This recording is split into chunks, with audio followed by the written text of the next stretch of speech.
नमस्कार दोस्तों, आप देख रहे हैं संस्कृति टीवी। दोस्तों, पूरे भारत में नाग पूजा का संबंध मानव की आस्था से है। वास्तव में नाग जाति की उत्पत्ति पश्चिम हिमालय से है। चाहे जम्मू कश्मीर हो, कुल्लू मनाली का गौशाल गांव हो, इसलिए विषय वस्तु की सीमा के अंतर्गत कांगड़ा के नूरपुर क्षेत्र में नागणी माता के नाम से जाना जाता है, जहां देवी माता की कृपा से सर्वप्रथम एक कोठी इसी स्थल पर एक जल स्रोत से पानी पीने और माटी का प्रसाद के रूप में अपने जख्मों पर लगाने से ठीक हो गया था। यह नागणी माता का मंदिर पठानकोट मनाली सड़क पर नूरपुर से 8 किलोमीटर देर भडवार गांव के साथ लगता एक छोटा सा गांव है, जो आज केवल नागणी माता के नाम से ही प्रसिद्ध है। जहां नागणी का एक भव्य मंदिर है। सन 1974 से पहले केवल वहीं से प्रस्फुटित होती जलधारा और एक बड़ा ही पूजा स्थल था। यहाँ श्रद्धालुओं का हर वर्ष श्रावण भादो माह का मेला लगता और सांप के काटे जाने पर इलाज भी होता था। सदियों से सांप के काटे जाने पर इस देव स्थल में प्रस्फुटित जलधारा के पानी पीने और बिना किसी अन्य दवा दारू के सेवन से उपचार होता है। कितने ही जहरीले सांप का काटा हो, यदि जीवित मंदिर तक पहुँचा दिया जाए तो वो कदापि नहीं मरता और इसके स्थानीय लोग साक्षी हैं। सांप द्वारा काटे गए लोग अधिकांश बेहोशी की हालत में लाए जाते हैं और वहां पहुंचकर किसी के मरने का प्रश्न ही पैदा नहीं होता। इस बात की जानकारी मंदिर पहुंचते ही पुजारी से हो जाती है। ये सारा चमत्कार नागणी माँ के निकलने वाली जलधारा के पानी का माना जाता है, जो प्यास के नाम से उसे पिलाया जाता है और यही एकमात्र उपचार होता है।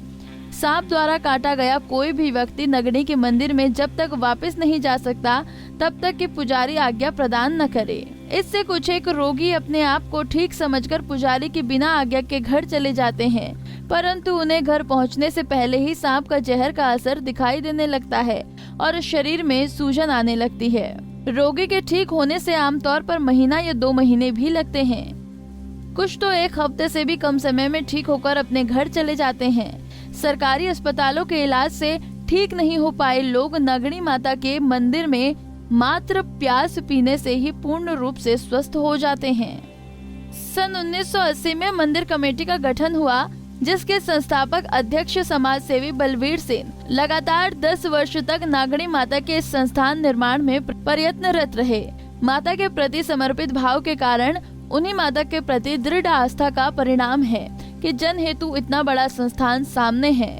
बलवीर सेन द्वारा लिखित नागणी मंदिर ज्ञान रथ नामक पुस्तक में नागणी माता को देवी सूरमा कहा गया है, जिसका उल्लेख तुलसीदास ने रामायण में किया था और जिसके अनुसार सूरमा के सर्पों की माता बताया गया है।